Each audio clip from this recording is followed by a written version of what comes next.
د مونځ حقیقت صحابو ته معلومه و چې هغه په غشي لګېده مونځ ترې نه ماتېده، مانځه ته به ولاړو په غشي به ولګېده. امام زین العابدین رحمه الله بارک راضي و دې ولاړو مونځ کو. دا د نبی کریم صلی الله علیه وسلم کړوسې دی. وای د مونځ کو یو کمره کې ولاړو نفلی مونځو، وای اچانک هغه کمره باندې اور ولګېد. خلکو آوازونه کو، ا کمره ټوله وسوځېده. د خلکو دا ګمانو چې امام زین العابدین بم دې کمره کې په شهادت رسېدلی. خو خلک چې رالو وی کته نو امام زین العابدین جانماز د پاسه ولاړ دی خپل مونځ کوي. د اور نه هغه ته نقصان رسولی دی او نه جانماز ته رسولی. داسې مونځه وای چې کله مونځ نه فارغ شوې کته خوا دې خوار څه سوځېدلي دي خلک ولاړ دي. نو ورته ویل مونږ وی چې حضرت تاسو ته به تکلیف رسېدلی، اویل ما ته پته م نشته دی، نه مې ستاسو اوازونه اورېدلي دي او نه چې کوم دی په دې باندې پوه شویم، ځکه چې ما الله پاک سره د راز او د نیاز خبرې کولې. زه الله ته ولاړم، ستاسو په آواز باندې نه یم پوه شوی، او ستاسو نظر چې کوم دی هغه د دنیا په اور باندې دی او زما نظر د آخرت په اور باندې دی چې هغه د دې نه زیات ګرم دی. نو دا خلق د مونځ په حقیقت باندې پوی وخه او د مونځ حقیقت ورته معلومه و. نو یو خو ظاهری یو حقیقت الله پاک دې مونږ او تاسو د مونځ او د عبادت او د دین اسلام په حقیقت باندې پوی کی، دې باندې هر سړی نه پویږي. نو مونځ اهم عبادت دی، خو لیکن مونږ او تاسو معمولی کار د پاره او د دنیا د کار د پاره مونځ لم چوټي ورکړي، او بیا چې کوم مونځ کوم نو هغه په صحیح طریقه باندې نه دی. دیو جن حضور صلی الله علیه وسلم فرمایلی دی چې د ټولو نه بدترین غل بیکار غل هغه انسان دی چې د مانځه نه مغلا کوي. نو صحابه کرام عرض کړي د الله محبوبه مانځه نه به څنګه غلا کیږي؟ نو حضور علیه السلام فرمایل چې د مانځه نه غلا دا ده چې د هغې د رکوع د سجدې خیال ونه ساتلی شي، د هغې د ارکانو خیال ونه ساتلی شي. لکه رکوع نه بعد چې کوم دی قومه ده په دې کې سړی نه ونه درېږي، نو دا د مونځ نه اغلا وکړله. دغه رنګې دوو سجدو منځ کې جلسه ده، دې صرف سر راپورته کي لاسونه لاندې لګېدلي بیا سر ورغورځیا، جلسه پوره ونه کي، صحیح کښېنني. دغه رنګې لا د رکوع نه سر نی پورته کړی، سجدې له ځان رسولی. نو حضور صلی الله علیه وسلم فرمایل چې دا د مانځه نه غلا ده. نو په دې ارکانو کې تعدیل پکار دی. دا صحیح چې نیغ ودرېدې، ملا دې نیغه کا سمع الله لمن حمده ربنا لک الحمد، دا پوره وې. بیا فرمایي چې کم سړی داسې مونځ وکي چې د هغې رکوع، قیام، قومه، سجده دا برابر نوي، تعدیل د ارکانو پکې نوي، نو فرمایي چې دا مونځ د دې مونځګزار د سر نه پورته کیږي، د مونځګزار د سر نه پورته کیږي، بلکې دا د یو تورې کپړې په شکل کې د دې مونځګزار په دې مخ واپس راوویشتلی شي. الله دې موږ او تاسو ساتي، او الله دې د صحیح منځونو کولو توفیق را نصیب کړي. وای چې کله د منځګزار په دې مخ باندې راوویشتلی شي که نه، نو دا منځ دې منځګزار ته خیرې شروع کی، بد دعا شروع کی ورته چې الله دې داسې ذلیل او رسوا کا لکه څنګه دې چې زه کما. نو دا منځ دې منځګزار ته خیرې کوي. نو هلکه چاله چې مونځ خیرې وکړلې، دی بیا خورز ویني نه دا مونږ او ستاسو خلک د مونځ ازار وهلی دي نو دا مونځ ورته بد دعا کوي نو څوک د مانځه نه چې کوم دی بد دعا اخلي څوک د الله د بندګانو نه بد دعا اخلي او څوک چې کوم دی د زناورو د څاروو نه بد دعا اخلي مونږ او تاسو ورته عام الفاظو کې خیرې وایو یو خبره مشهوره ده چې حضور صلی الله علیه وسلم خیرې نه دي کړي نو خبره ټیک ده حضور صلی الله علیه وسلم د خپل ذات متعلق چې کوم دی چاله خیرې نه دي کړي خو چې چا دین اسلام ته نقصان رسو مسجد ته نقصان رسو د منځ توهین کو نو بخاری شریف کی حدیث دے حضور علیہ السلام صراحتن ورته خیری کړی دي او هغه خلق چې کم دی بیا الله سبحانه و تعالی په بدر کې هلاک کړل حضور صلی الله علیه وسلم منځ کو او د مکی مشرکانو د حضور صلی الله علیه وسلم پملا مبارک باندې د سجدی په حالت کې د اوخانو لري ورواچول د اوخو پیروانونه ورواچول د هغوی کولمه او دومره زیات وی چې حضور صلی الله علیه وسلم د سجدې نه نشو پورته کېده او دغه کافران عقبه ابن ابي معيط ابو جهل وغیرہ دا ټول دالته موجود او خاندلې او په یو بل باورو غرزیدل داسې خاندل دې ټیم کې بیبي فاطمه رضی الله تعالی عنها رااله وړه ماشومه ده کم عمرنا رالو د آقا مدنی د ملا مبارک ناغه گن لري کوي چې کله حضور صلی الله علیه وسلم د سجدې نه راپورته شو او د موز نه فارغ شو نو حضور علیہ السلام لاسونه پورته کوي یا الله ابو جهل تباہ و برباد کی عقبہ ابن ابی معیط تباہ کی ابو لہب تباہ کی تا ټول یو یو کافر نوم اخیسته دا ولی ځکه هغوی د مسجد بیا ادبي وکړله بل د مونځ بیا ادبي وکړله نو حضور علیہ السلام ورته خیرې وکړلې نو موږ بعضې خلک ویره وي دا بعض علما خیرې کوي نو د دین او د اسلام دشمن له به خیرې نه کوي د خو اول د هدایت دعا وکړي نو هغې نه پس که هدایت په قسمت کې نه وي نو الله دې تباه و برباد کړي او دا خو په هر ځای کې کېږي او دغه رنګ یاد ساتئ حضور علیہ السلام حدیث پاک کې فرمایي چې زما د امت علما په شان د بنی اسرائیلو د انبیو دي څه مطلب مقصد دا دی چې زمانه بعد انبیاء خو راځي نه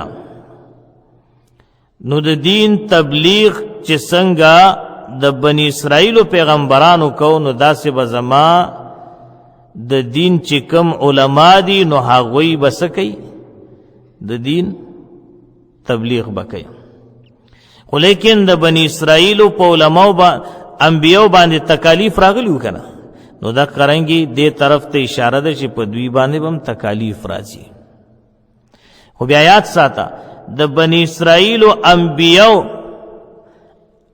هغوی له خیرې کړې وې که نه وې کړې نو دا قرنګي د دې زما د امت چې کوم علما دي نو هغوی به هم دغه نو تشبیه د بنی اسرائیلو د چا سره ورکړې ده انبیاو سره د دې زمانې د علماو د حضور د امت چې کوم علما دي نو یاد ساتئ ذاتی طور باندې تاله چا تکلیف درکه خیرې مه کوه دعا ورته وکړه خو ها که یو سړی د مدرسې دشمنو د مسجد دشمنو د دین اسلام دشمنو د دین اسلام بیخکنی کوله اول ورته د هدایت دعا وکړه که هدایت په قسمت کې نو یا الله په داسې توره وې چې نه پسېږي او نه زنګ کېږي او نه کږېږي، ځکه دا خو د الله د دین دشمن دی. نو معززو مسلمانانو، ما عرض کو چې زمونږ او ستاسو عامو مسلمانانو رونو ته دا پکار دی چې مونځ په صحیح طریقه باندې، ورنه دا مونځ درته خیرې کوي بیا، او په دې مونځ باندې به څومره ټایم لګیا. ماسخوتن مونځ څو رکاته دی؟ 9 رکات دی که نه؟ زیات نه زیات 15 منټه نه پې زیات نه لګي، او صحیح طریقې سره. اوس مثلا یو سړي ماسخوتن فرض مونځ وکړه، نو 2 رکات یې ورپسې سنت مؤکده وکړله، او بیا دې 2 رکاتو سنت مؤکدو پسې 2 رکات سنت زواید وکړله، چې هغې ته نفل هم وایي او سنت زواید هم ورته وایي. په دې 2 رکاتو باندې الله پاک دله د 100 شهیدانو اجر ورکوي. زموږ خلک یې کوي، چاته معلوم هم نه دي او نه یې کوي، نو چې معلوم نه وي نو څه به وکړي. بیا د سنت زوایدو پسې 3 رکاته وتر واجب وکړله. څو رکاته؟ 3 رکاته وتر واجب دي که. بیا د وترو واجبو نه بعد 2 رکاته نفل وکړه، په ناسته یا په ولاړه باندې، دواړه جایز دي. په 1 رکات کې سورة الزلزال اوې او په 2 رکات کې سورة الکافرون اوې. په دې 2 رکاتو کې بیا کمال دا دی چې دله به الله سبحانه وتعالی د ټول شپې د تهجد او اجر او ثواب ورکړي، اگر که د خوب کړی دی. څومره لوی کمال دی پکې. خو لیکن مونږ او تاسو د الله د دین نه ځان پوره خبر نه که، نو مونځونه په صحیح طریقه باندې، ځکه د مونځ نه تعبیر په قرآن کې په ایمان سره شوی دی، وما کان الله لیضیع ایمانکم. نو دا د مونځ متعلق مختصر تذکره مې درته وکړو، باقي په دې باندې تفصیلي بیانات وړاندې شوي دي، خو دومره یاد ساتئ رونو چې نارینه او زنانو ټولو دپاره چې کم عاقل او بالغ دي په دوی باندې مونځ فرض دی، ټول به خیال ساتي. زمونږ اکثر زنانو نه مونځ په څه باندې قضا کېږي؟ خوراک څښاک تیاری کوي، بس مونځ نه قضا شي. یا د غېږې ماشوم ورسره د هغه د وجې نه چې کوم دی کپړې بېلمازه شوي، نو بس بیا مونځونو له چوټي ورکړي، دا عذر نه دی، دا په تا باندې لازم دي. کپړې به پاکې ساتي، تابعداري به او مونځ به کې، ځکه د دې تپوس کېږي د قیامت په ورځ. او زنانو خو مونځونه سم کم دي، ځکه زنانو باندې مختلف قسمه بیماریانې راځي، هغې کې بیا مونځ نشي کولی، نو د هغوی مونځونه کم هم دي. خو لیکن د مونځ اهتمام به کوي، د مونځ خیال به ساتي، ځکه مونځ د ټولو نه اهم عبادت دی. او چې په مونځ کې نقصان راله، نو زما ستا نور حالات به څه ټیک ټاک شي. بیا ګوره سړی مانځه ته ولاړي که نه، نو دی دا سوچ کوي لکه دی اوس په مانځه کې دی، دی غیبت کولی شي، دروغ ویلی شي، جواری کولی شي، غلا کولی شي، دوکړی باجې غږولی شي، رباب منګي ته کېناستی شي، نه دی په مانځه کې دی. نو چې څنګه دی په مانځه کې د دغې ګناهونو نه بچ دی او د په دې مونځ باندې محنت وکړه، بهر زندگی به هم دغسې بیا. خو لیکن مونږ او تاسو په مانځه باندې محنت نه دی کړی. دا مونځ چې کوم دی دا محنت غواړي. اوس خو ډېره اسانه درونو، سوشل میډیا دور دی، علماء کرام په هغې باندې محنت کوي، کوشش کوي، او بل دې دپاره یو عالمي جماعت شته چې هغې ته تبلیغي جماعت ویلی کي. پوهیږئ په خبره؟ یعنې تاسو وګورئ، قسم د الله په ذات یو کس صرف یو ځل سیروزې ته لاړه که نه، هغه ته د ځان اندازه ولګي چې زه څومره اوبه وکیم. او دا مونږ چې شمدید وکتل، واومرېده د خلکو نه، مونږ سره کېناسته چې یاره مونږ لاړلو، الله پاک زمونږ اصلاح وکړله. کم از کم هغه مونځونه پکې صحیح شي، د مونځ الفاظ پکې صحیح شي. د اودس او د مانځه په طریقه باندې انسان پوه شي. اوس موږ او تاسو سبق یاد کړی، عالم له مخې له رازونه شرمېږو، خو لیکن سبق هم داسې یاد کړي چې د مونځ ټول سبق غلط وایو. هلته کې خو بس بیا ماحول جوړي، یو بل ته اورئ نو هر انسان ته پتو لګي چې زما په مانځه کې دا ټکی غلط دی، دا غلط دی، دا غلط دی. تر دې پورې دا موږ او تاسو وتر واجبو کې چې دا کومه دعا وایو، دعای قنوت، په دې نوم باندې څوک دا نه پیژني چې دعای قنوت څه ته وایي. نو چې په نوم باندې نه پیژنې د هغې حکم به څو پیژني. بیا دغه رنګې معززو مسلمانانو چې ورته اللهم انا نو بیا پیژني، خو لیکن اللهم انا ورته چې ووایه نو بیا پکې په سونو غلطیانې. ډېر خلکو داسې سوچ دی او یې جماله ده اللهم انا نه راځي، زه په وتر واجبو کې 3 ځل قل هو صورت ویما، نو دا وتر واجب وشو، نجیدا نه دي شوي، دا نه کېږي. ځکه په دې کې دعای قنوت ویل واجب دي. نو چې په مانځه کې دا نواجب پاتې شو په هیر سره، نو سجده سهو به کې، او که قصدن دې پرېښودو نو بیا به دا مونځ د سر نه کې. نو دا چرته کې هلته برابرېږي. او صورت اخلاص کمال نه ډک صورت دی، خو لیکن وتر واجبو کې د دعای قنوت په ځای چې وي نو مونځ ورسره نه صحیح کېږي. دې ته هم سوچ پکار دی. نو که اوس د 30 کاله مونځ کړی، په دې 30 کاله کې د یو وتر واجب هم نه دی شوی، دا چې وفات شي نه بیا د دې وتر واجبو به ورله حساب کتاب لګي، د هغې فدیه به ورکړي. د معززو مسلمانانو دې ته لږ سوچ پکار دی، دې ته فکر پکار دی. مونږ او تاسو هسې بې ځایه چې کم دی غیر ضروري شیزونو کې ځان اخته که، او چې کم اصل مقصود نو هغه زموږ او ستاسو نه پاتې دی.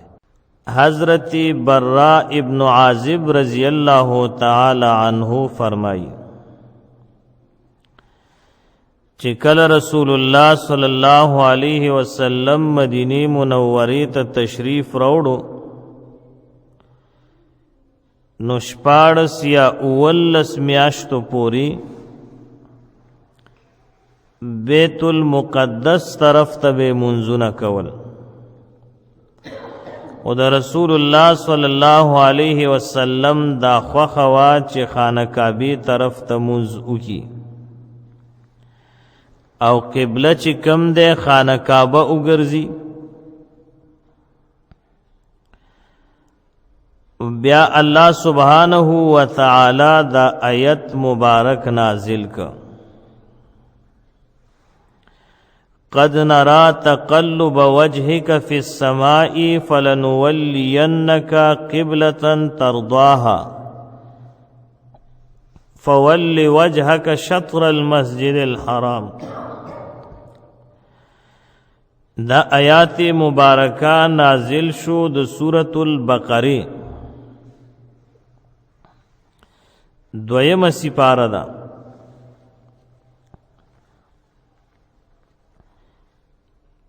اللہ سبحانہ وتعالی فرمائل اے پیغمبرہ بے شکا مونږ ګورو بار بار پورته کېدل او ګرځېدل د مخ ستا اسمان طرف ته، یعنی تاسو بار بار اسمان ته ګورئ چې شاید فرشتہ د قبلی بدلیدو حکم روڑی.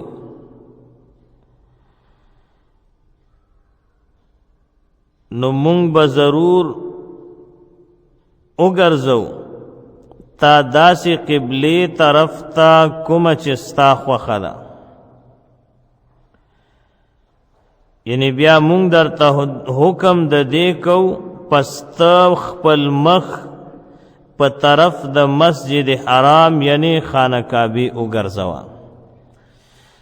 حضور صلی الله علیه وسلم با اسمان طرف ته بار بار قتل چې ملک او فرشتہ به حکم روړي چې قبله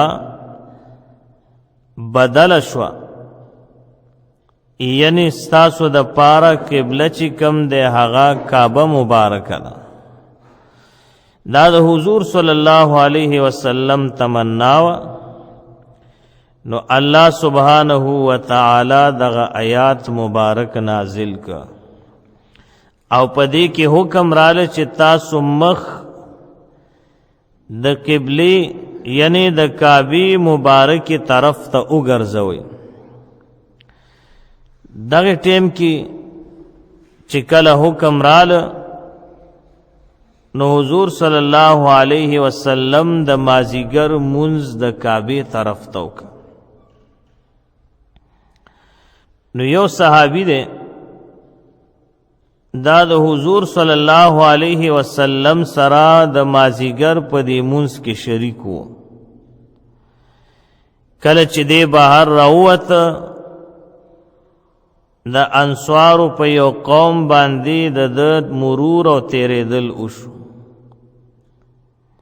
چې هغوی ته د قبلې د بدلېدو حکم نو رسېدلی.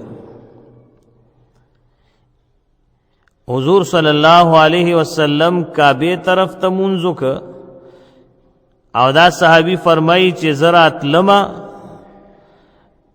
مدینې منورې نه بهر ووتم نو د انصارو یو قوم می ولیده چې هغوی د جمع مونځ کو خو بیت المقدس طرف ته. نو دا فرمایي چې زه رالم او ما ورته وویل څه مې ورته وویل؟ دا مې ورته وویل هو یشهد انه صلی مع النبی صلی الله علیه وسلم. د خپل ځان خی او خپل ځان یادی چې دا گواهی ورکومه چې ما د حضور صلی الله علیه وسلم سره د مازیګر مونځ وکړ او هغوی بیت الله شریف ته مخ کړو کعبه مبارکه ته. نو صحابه کرامو چې دا خبره واورېده هم په دې مانځه کې خانه کعبه طرف ته راتاو شو. داسې کلک عمل کوونکي د حضور صلی الله علیه وسلم په قول او فعل باندې. امام بخاری رحمه الله لیکي چې دغه ټیم کې دا صحابه کرام د رکوع په حالت کې وو د مازیګر مونځ ادا کو خو چې کله ورته دا خبر رو رسېده غوږونو ته او ویریده چې آقا مدنی کعبه طرف ته مونځ کړی نو دی فوراً په دې مانځه کې راتاو شو او قبله طرف ته مخ که د رکوع په حالت کې. دا صحابه کرامو رضوان الله علیهم اجمعین د اتباع هغه مثالو چې کامله اتباع پکې وه. اوس کله چې د قبله د بدلېدو حکم راله نو دلته کې یو خبره ذهن ته راله. صحابه کرامو تپوس وکړه چې دې نه وړاندې خو مونږ منځونه کړو بیت المقدس طرف ته او اوس حکم راله کعبه طرف ته به مونځ کوو. نو زمونږ د دې وړاندې منځونو بس حساب کتاب وي اسې نه زمونږ دا منځونه خو به ضایع شوي نی. نو الله سبحانه وتعالی قرآن کی او فرمائل وما كان الله ليضيع ایمانکم ای صلاتکم. اللہ سبحانہ وتعالی فرمائل چند اللہ پاک چه ضایع کی ایمانو نستاسو یعنی منزو نستاسو اغا منزو نمستاسو قبول دی او دین پس چه کم منزو ندینو حغبم قبول بی. دی آیات مبارکه کی الله سبحانه و تعالی د مونږ نه تعبیر وک په ایمان سره. نو دینه پته لګي چې دا مونږ بعینه ایمان دی او دا ایمان چې کوم دی بعینه مونږ دی. دیو جن احادیثو کی راضی چې د کافر او د مسلمان په منځ کې فرق را وستن کې سیس چې کم دی نو هغه مونږ دی. کافر او مسلمان چې جدا کیږي نو د مونږ په برکت باندې او مونږ چې کم دی دا اهم عبادت دی. منځ ته عربي زبان کې صلات ویلې کیږي او لفظ د صلات په قرآن کی 109 ځل راغلی دی. صراحتاً ذکر شوی دی 109 مرتبه او تقریباً 82 ځایونو کې ورسره لفظ د زکات هم راغلی دی.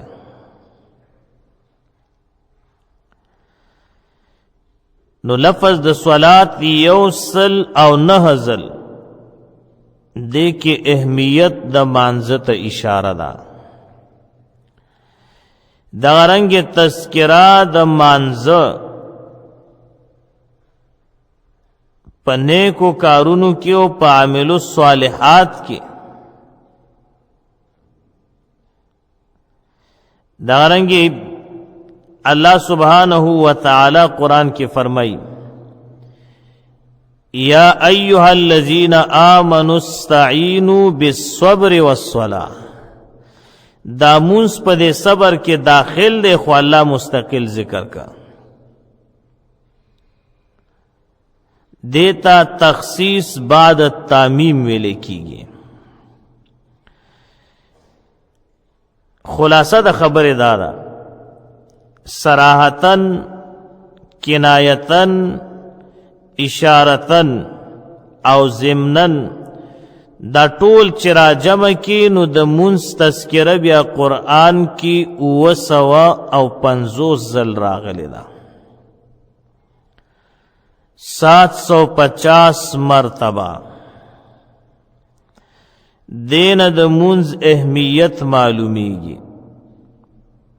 250 ځل قرآن کې د مونځ تذکره راغلی ده او د ایمان نه بعد د ټولو نه ډومبه حکم د مانځه دی. دیو جنا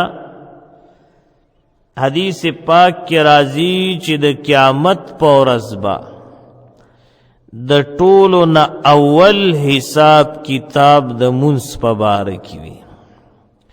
که د چا مونځ صحیح و نور اعمال به هم صحیح وي او که مونځ صحیح نو نور اعمال به هم صحیح نه وي. بل یو حدیث کې راځي چې د ټولو نه اول حساب کتاب با د مسلمان د وینې متعلق وي. چا چې د یو مسلمان وینه په ناجایزه باندې توی کړي وي لکه دې دور کې ګورئ نو د دواړو حدیثو منځ کې تعارض راځي خو تعارض نشتا. په حقوق الله کې د ټولو نه اول تپوس د مانځه دی او په حقوق العباد کې د ټولو نه اول تپوس د مسلمان د وینې دی چې دا دی ولې بې ځایه توی کړې وه. همدارنګې مولانا سلیم الله خان رحمه الله دا فرمائی دا خبر کشف الباری شرح البخاری کی موجود دا فرمائی چې په قبر کې د دغه مشهور سوالاتو نه بعد من ربک ومن نبیک وما دینک دینه بعد چې کم دی د ټولو نه ډومبې حساب کتاب به د اودس په باره کې وي.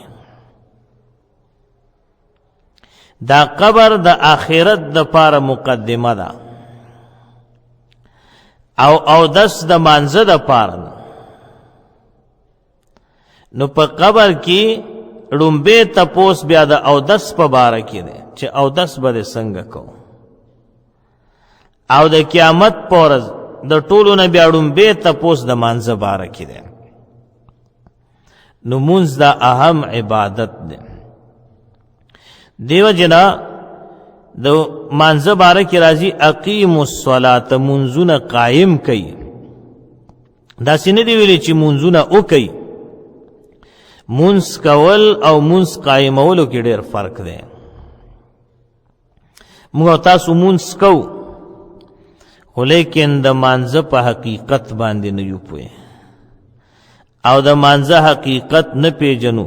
هر یو څیز چې راواله د هغې یو ظاهر وي یو باطن وي، یو ظاهري بلې حقیقت وي.